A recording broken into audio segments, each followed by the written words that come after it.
A paz do Senhor, meu querido irmão, louvado seja Deus.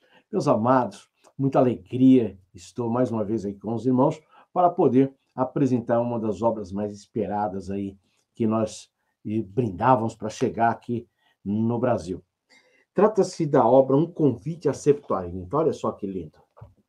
O Convite à Septuaginta.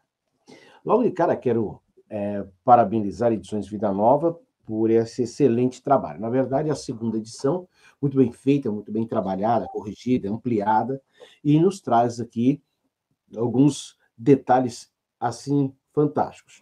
Logo de cara, um encarte, né, que nós temos aqui, da Vida Nova, com os materiais, os últimos materiais lançados, e tem uma apresentação feita por 5 pessoas, assim, de alto calibre. Mas as duas que me chamaram mais atenção, que são as duas que eu mais admiro, uma das maiores autoridades em grego no mundo, em hebraico no mundo, trata-se de Brutus Metzger, que faz a apresentação. Ele é do Seminário Teológico de Princeton e ele faz essa apresentação. E também Edson de Faria Francisco. Edson de Faria Francisco, que é o autor do Manual da Bíblia Hebraica, que também é um dos medalhões que nós temos aí no Brasil, né? E isso nos traz uma diferença muito grande e muito importante. O livro eu já abri, porque eu não aguentei, já fiz aquele nosso ritual, o Valdemar Kruger ele fez agora há pouco, eu estava vendo, ele também recebeu, mas o meu já está com aqui a assinatura do bebê e o dele não. Né? Eu digo sempre que quando o filho nasce, a gente tem que dar um registro, e nós já registramos aqui como uma obra da linguística. Bom, eu quero resenhar para vocês algumas coisas aqui. O sumário do livro é fantástico, ele traz alguns pontos aqui. Ele está dividido, na verdade, em 3 partes fundamentais, fora a apresentação. E depois ele tem um apêndice com alguns detalhes e que nós vamos falar disso aqui, tá bom? Então, fica ligado aí, porque, na verdade, isso aqui é um maná.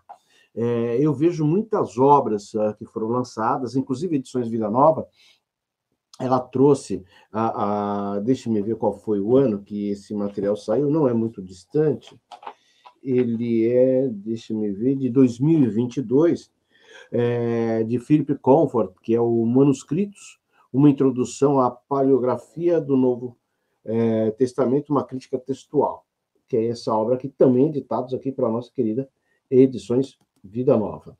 Mas são obras distintas. Enquanto um vai traçar uma crítica, o outro ele vai trazer aqui uma explicação de todo o período de como formou, detalhes culturais, analíticos, vai fazer crítica também a textos muito importantes. Então, esta obra aqui de Karen Jobs e Moisés Silva, ela é fundamental para qualquer pessoa que estuda as Sagradas Escrituras. Evidentemente que nem todo mundo está familiarizado com aquilo que é a Septuaginta.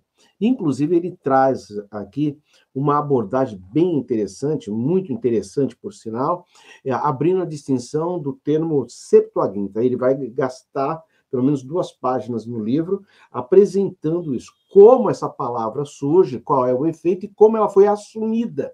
Porque Septuaginta nem sempre está querendo dizer que é o enredo dos 70 que trabalharam em Alexandria. É isso, ele vai apresentar uma fonte histórica, mostrando que é bem antes e que o termo era usado para a compilação, na verdade, daquilo que nós chamamos hoje de texto bíblico, que era, na verdade, um rolo.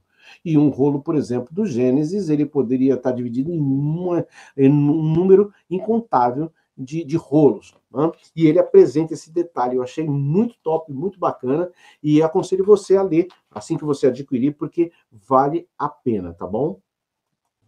Então, é interessante também observarmos algo importante.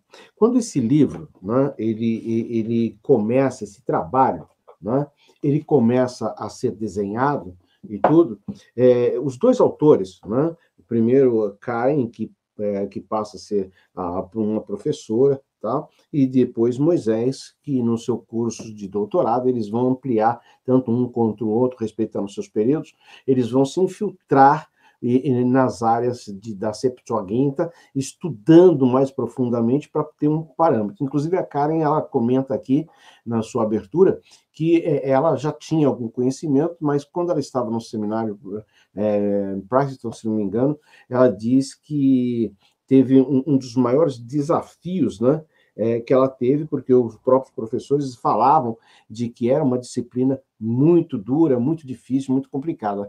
Ela, amante de uma boa briga teológica, ela abraçou a causa e foi para cima dessa disciplina sem enxergar que era difícil. E ela constata, eu achei isso muito legal, que ela constata na sua abordagem, na sua apresentação, dizendo de que realmente era difícil, mas foi justamente o desafio que a motivou a se aprofundar ainda mais. E o resultado foi essa obra fantástica que está aqui. Ao contrário da Karen, nós já vamos ver aqui que o Moisés, ele já entra com uma visão, ele tinha uma certa dificuldade de poder encontrar subsídio, e dentro do seu doutorado, ele tinha uma lacuna de estudos sobre interpretação da Septuaginta. Ele entra nesse curso, aprimora, e aí então ele dá ênfase. Então, os dois autores aqui, além de estudantes, são pesquisadores, e aí aprofunda dentro daquilo que nós chamamos de disciplina teológica aprofundada das Escrituras. E quando eles apresentam esse trabalho, na sua primeira edição, algumas pessoas, eu já disse na introdução do livro, que inclusive é feita uma apresentação por Emmanuel Tov, também Bruce Metzinger.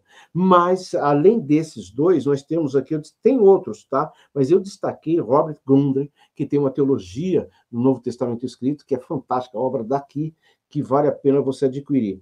E tudo isso é voltado no Centro de Estudos da Crítica Textual sobre a Septuaginta.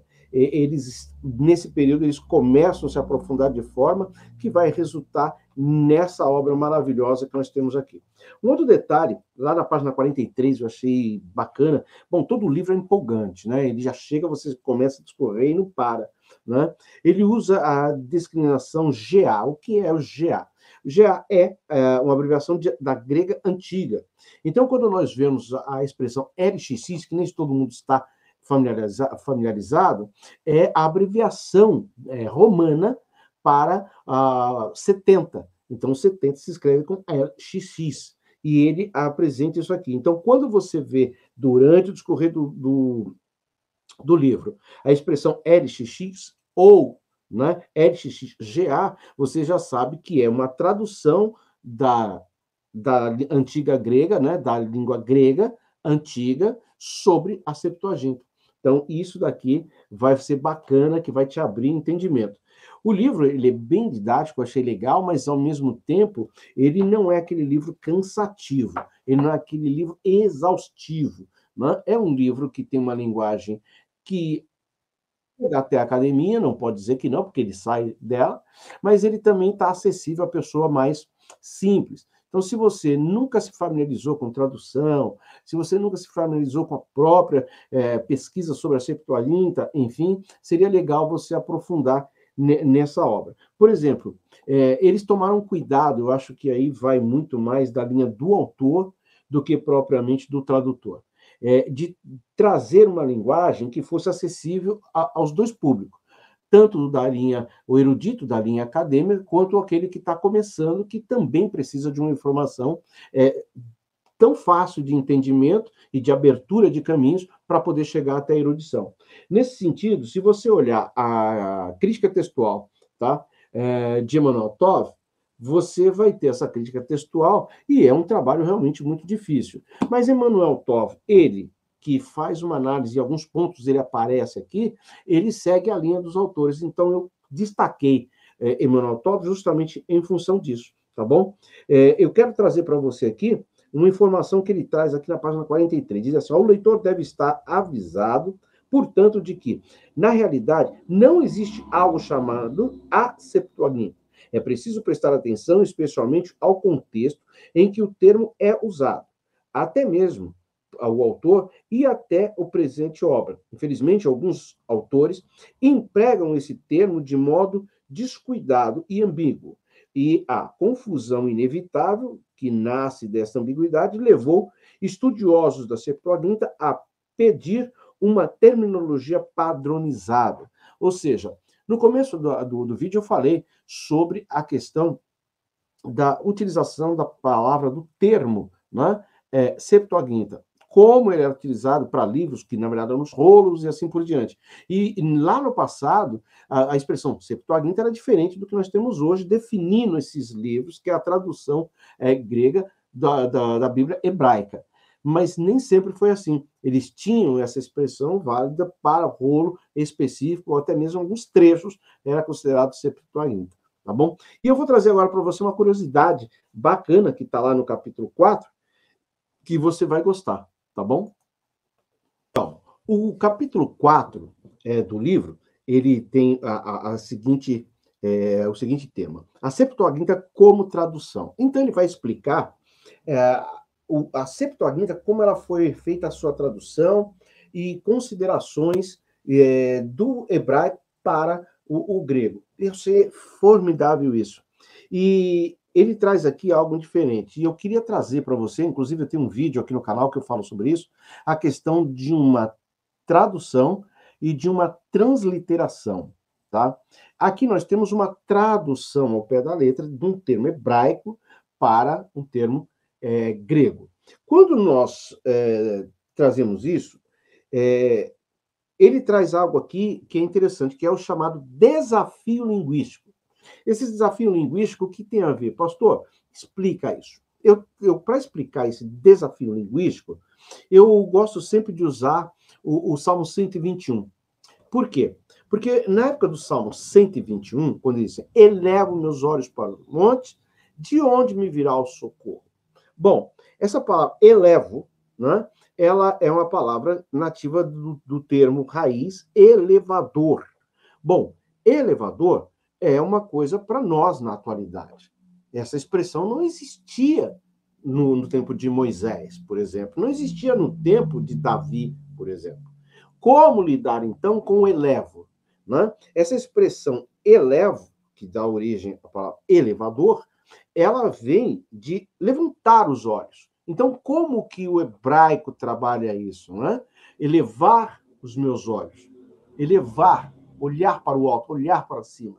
Ao passo de que a Septuaginta traduz assim, elevo meus olhos para os montes. Né? Ou seja, eu estou olhando para os montes, já que os montes estão elevados.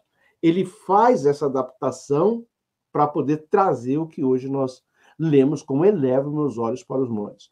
Esses são um detalhe que o autor apresenta no capítulo 4, inclusive com outros pontos. Por exemplo, ele vai trabalhar a questão da influência de uma tradução exegética para poder aplicar algumas coisas que ele possa trazer para fazer com que aquela tradução seja o mais séria e o mais coerente possível com aquilo que o texto original foi escrito, para poder trazer, na hora da leitura do leitor simplório, aquilo que, na verdade, ele está querendo dizer. Tá bom? Mas mais um detalhe importante é a Septuaginta, ela comparada com o texto massorete, da Massora, né? Que é onde não tinham sinais vogais, que era só letras. Então, tem um cuidado especial feito isso. E nós vamos encontrar isso, um texto bem interessante, em Deuteronômio 31:1. Lá, o hebraico, né, que tem aqui o Talmud, traz a expressão, e Moisés foi e falou. A Septuaginta, porém, levando em consideração a tradução do GA, ele vai fazer Moisés terminou de falar.